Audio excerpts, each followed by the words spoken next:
So Steve Dovers, you're involved in adapting to climate change and you're here at the conference. I'm just wondering, what kind of work are you doing in the adaptation space? I suppose what I've been doing over the last few years is a lot of sort of applied research with state agencies, NRM groups, local government, local communities, just in exploring what the impacts might be and what they might do about that. So that's which is a lot of the work being done that's being reported at this conference, is that sort of partnership research with, if you like, end users or people who actually have to do the policy and management out there in the community.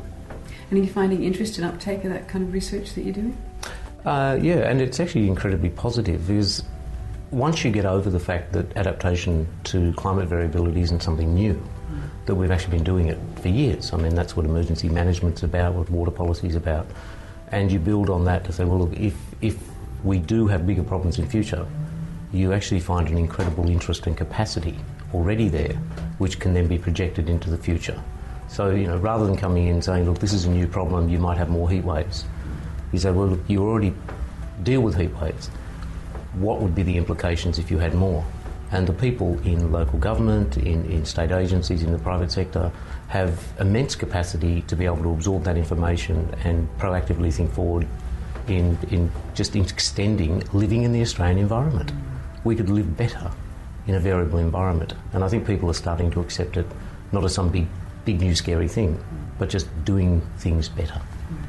And the conference here, have you found information that's useful, or colleagues and conversations that have been useful? Yeah, and the mix of people here is remarkable. Researchers from a huge amount of different backgrounds, so hydrologists and economists and climate scientists, but a lot of people from local, regional government, from state agencies, from the private sector, from big industry as well as the smaller sectors. So the mix of, if you like, decision makers and research coming together is quite astounding, and not something that you get in a lot of other areas. Yeah. So over the next year, what are the sorts of things that you expect to be doing? A lot of the work we'll be doing over the next year, two main areas of concentration. One is to look at the higher order policy processes we have, to see how they can help or stop hindering adaptation. And the other is I do a lot of work in the disaster field, particularly in fire, and looking at around issues of law and policy in disaster management, of how we can do things better. And again, that's an area where we have really high capacities, and the message from climate change science is that some of those extremes are going to be more frequent and more extreme. So it's a matter of, well, we're pretty good already on a world scale at handling fire and flood and so on. Do we have to lift our game? So that's an area which we're working through the Bushfire CRC on, as well as with NCCARF in this space, but particularly at the extreme weather event end of things. So with all the work you've been doing now in climate change adaptation, are we making progress? Where are you seeing progress? Oh, look, I think if you went back 10 or 20 years, to think that we're actually having serious discussions about how to do things better over 20 or 30 or 50 years is quite an astounding change. And a lot of people get impatient as if we should be suddenly doing it now.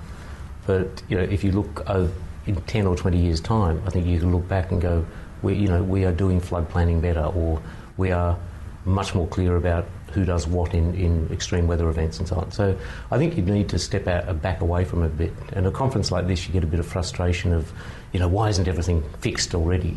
It takes time. But if you go back and look where we were 10 years ago, the amount of information we have has expanded enormously.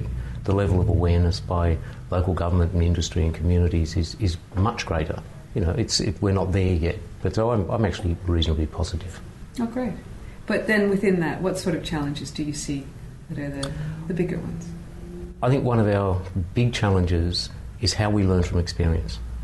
And I think we're unfortunately tending to make policy in a rush after major events, be that a fire or a flood event, where we have a big inquiry which has certain terms of reference, it's about a particular event, and then in the heat of that sort of inquiry, we're far too concentrating on blame and not actually how to do things better.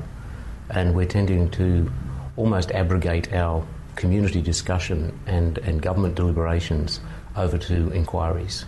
I think on how to build capacity in a proactive way rather than in a whose fault was it. It floods in Australia, it burns in Australia, these things will happen, and it's not necessarily because someone did the wrong thing. Mm.